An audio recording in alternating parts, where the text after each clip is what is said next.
All right, ladies and gentlemen, welcome into the Rocky Top Insider postgame show. My name is Rick Butler, joined as always by Ryan Schumpert, coming to you remotely after number 8 Tennessee's win over Arkansas by a score of 92-63. Ryan, Tennessee was really able to bounce back in this game after the loss on Saturday. Tennessee did it with a dominant performance in the paint. They did it by a suffocating performance overall in the second half, and ultimately Tennessee was able to cruise to a victory tonight in Fayetteville.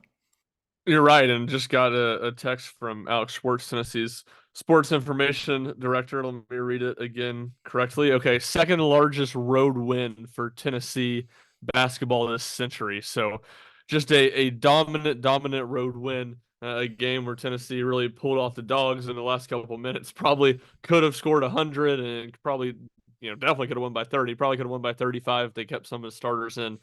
And obviously not a very good Arkansas team this season. But to do it coming off a loss and to do it at a place you haven't won since 2009, a really impressive showing for the Vols. Yeah, I think it's interesting when I think about some of the takeaways from this game. Throughout the first half, I really thought it was going to be Jordan Gainey. It was sort of the Jordan Gainey show, especially when he first checked into the game. I believe he goes on a run of scoring 6 points in his first 5 minutes on the court, but then it slowly started to evolve into the Jonas Aidoo show. He finished with 23 points. I believe that was a game high for everybody on the Yep. court, and then also puts up 12 rebounds to go along with it. He was tremendous tonight, and again, after a stretch of I guess what can be called a little bit of a slump. It's obviously a tough world down there in SEC basketball, but he really put on a terrific performance tonight against the against the Razorbacks. No, you're absolutely right. And especially, it wasn't like he's been horrible offensively, but, Tennessee entering tonight, they played 10 SEC games.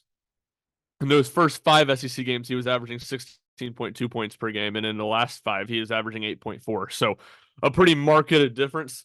And I think when you looked at Tennessee's last 5 SEC games before that, you saw the issue that Tennessee had really a lot last year, and really a number of the last few years on offense, where when they weren't making shots from the perimeter, they sometimes struggled to score. We saw it at A&M, we saw it at South Carolina, and Aidoo is a big part of the reason you felt like Tennessee team could be more immune from those slumps this season, and it just feels like when he's playing well in the offensive end, what he can bring defensively with the way that he can defend the rim with driving guards, but when he can be a consistent scorer around the basket for Tennessee, it just feels like that's so big. And yeah, he was great tonight, and he made a number of circa shots that you couldn't hardly believe that they went in. A really awkward deep mid-range jump shot from the top of the key, kind of in the not the top of the key, but from the middle of the court there in the first half. Another one kind of deep in the baseline in the second half. He really had it going, and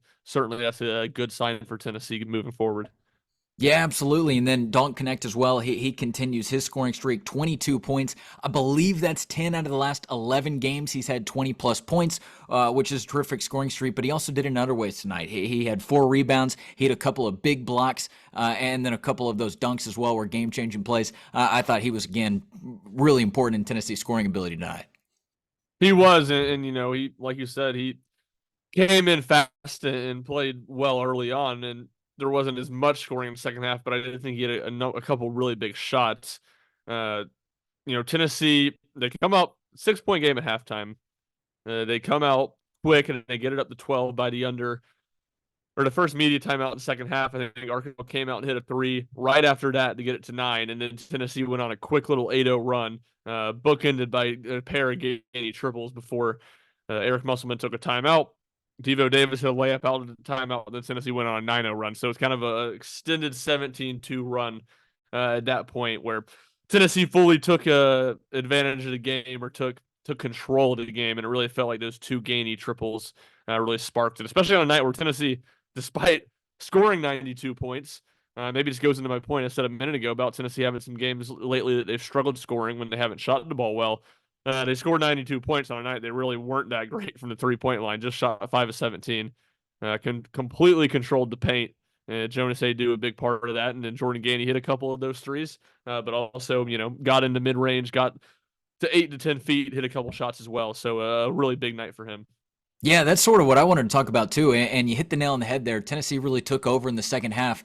Tennessee and Arkansas, they're really trading punches there in the first half. You got to give a little bit of credit to Arkansas. Seemed a little deja vu at the start of the game, right? Hitting those It three did, three yeah. pointers. You were kind of wondering, at least I was, how is Tennessee going to mentally respond to this? This looking awfully close to the Texas A&M game a couple days ago. But also give Tennessee a lot of credit. They came out and really put their foot down in the second half. Arkansas scored 5 points late, but for a majority of the second half, or excuse me, I guess late into the second half, the Razorbacks only had 18 points. I thought that Tennessee really put the clamps down, and you're right, they did it from dominating the paint, and that was a full game kind of storyline going into it. But Jonas Adu was terrific. He controlled everything down there. But again, I think just 48 points to Arkansas's 22. Tennessee scoring half of 100 points in the paint. That's a recipe for success, no matter what way you look at it. You're right, and you couldn't help but think about how would Tennessee respond because Rick Barnes has talked about it a lot since that A&M game that he didn't like the way they responded, and he thought I don't think panicked was the word he used, but he said they kind of got with they didn't play within themselves and they altered from the game plan a little bit, and that's kind of what I felt like at halftime. Tennessee's up by 6. It felt like Tennessee, lots of games short by 6, especially on the road. It's like this is a toss up. It felt like Tennessee was definitely going to win. At least that's how I felt at halftime because I just felt like they were playing so much better. And even though Tennessee gave up a lot of points in the first half, Arkansas, who was the second worst 3-point shooting team in the SEC, only behind Texas A&M with 6 of 13 from deep. They had hit it. I felt like a couple of tough shots, in the mid range around the rim. I felt like Tennessee's defense was a lot better than the 40 points they gave up in the first half. Definitely were a couple easy buckets for Arkansas in transition, a couple open 3-point shots, but to me it felt a lot different. It wasn't like A&M where the A&M game, A&M hit those shots early, then Tennessee just got so spread out that they were able to attack downhill and have success. And on the other end, I think it goes the same way with Tennessee. Rick Barnes talked about he thought they settled for too many perimeter jump shots in the A&M game. Once A&M started hitting those shots, Tennessee was not shooting well from the perimeter, and they didn't settle for them. They continued to attack the basket. Definitely think A&M was playing much better defense than Arkansas was, which obviously makes that a lot easier to get to the basket. But still, definitely kind of the mindset and the response that I'm sure Rick Barnes wanted to see from his team after it was such a big emphasis for him following that A&M loss. Yeah, and the response is important just because, looking big picture a little bit, South Carolina goes to Auburn tonight. Auburn looked fantastic. They're going to be a team, obviously, at the top of the SEC standings. But Tennessee needed this win as they also host Vanderbilt this upcoming weekend. Tennessee can kind of build a little bit of momentum. Ryan, you and I have talked about it on the podcast. We've both written about it. Tennessee's kind of in the middle of this nice stretch right here where they can build up a couple of wins. Again, build up that momentum because their last 4 games are going to be tough. Auburn, again, looking really good tonight. Yeah, no doubt about it. And I don't think any surprise that Auburn won that game against South Carolina, but they won it in really commanding fashion and had a lot of success against the South Carolina defense. It's been really, really good, best in the SEC this season. So you're right. Tennessee needed to get this one. They really didn't need to win their next 3 and next 4 when you consider starting tonight with the Arkansas game. If they want to remain in the SEC championship hunt, they get one of those 2 road wins, and now they turn to an Arkansas or to a Vanderbilt team that got a win earlier this week. But certainly the Vols will be big favorites against on Saturday. Now, if there's any candidate for maybe a coach who would continue the antics of a timeout on the court, I guess Eric Musselman might be at the top of that list, but he keeps his cool tonight. Really, it was a low crowd in Arkansas tonight. Things not going well. I believe Tennessee handed them their second biggest loss in Bud Walton's arena history. Tennessee was dominant tonight. Ryan, any other kind of final thoughts on the game? Well, the first, to that point, the biggest loss was what they lost to Auburn the first game of SEC play. So it's been a disastrous year for the Razorbacks. We'll see if this is it for Eric Musselman. Certainly, all the rumors have been that he's trying to get out. If he does, Rick Barnes improved to 5-2 against Eric Musselman in his time at Arkansas and Barnes' time at Tennessee tonight. And I think we kind of hit everything from the game on a serious note. I did think it was funny. So, one thing that you could be critical of Rick Barnes for, just in general, is in lopsided games, he oftentimes leaves his key players in, for longer than he should. And I thought we had a really funny, continued sequence of this game where about 4:30 left, Dalton Knecht shoots a mid-range jumper and he gets fouled and he gets knocked down hard. And I see Justin Gainey, Tennessee's associate head coach, immediately pop up off the bench and go talk to Rick Barnes. He shoots his 2 free throws, makes the second one. He comes out. He doesn't go in. Then Jonas Adu scores in transition on what was an unbelievable no call. I mean, he got like 2 forearm push into the ribs. He falls down hard. He hits the free throw.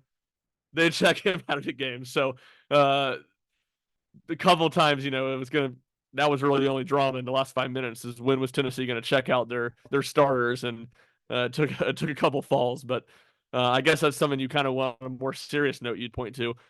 Especially Dalton Knecht and Zakai Ziegler have had to play so many minutes for Tennessee in all these competitive games. I think it's a really positive sign. Ziegler just had to play 29 tonight. Knecht just 32 for two guys that are playing 35 minutes almost every night. A good little reprieve on those two guys' legs, even if it took a little extra motivation for Tennessee to get Knecht out in the game's final minutes. Yeah, I will. I will say this. I've been on mute this whole time. There are wild sirens going on outside of my apartment complex right now. So I'll keep it kind of short and sweet, but maybe it's Knoxville ambulance is going to check in on Jonas Adu and Jemai Meshack after those hard falls that you just mentioned a second ago. Because you're right, they were pretty nasty spills right there on the court. Really late in the game, Rick Barnes eventually checks in some other guys there late in the game. But yeah, overall, just another dominant win for Tennessee. Tennessee bounces back after a road loss to A&M last weekend, and again, handled business where they needed to up in Fayetteville. Yep, no doubt about it. And we'll be back at Thompson Bowling Arena at Food City Center, where if there's any ambulances driving by, surely it won't make it all the way into the court. So appreciate you guys joining us tonight at the RTI postgame show. Tennessee a winner for the first time in Fayetteville since 2009 with a 92-63 victory. We'll be back on Saturday.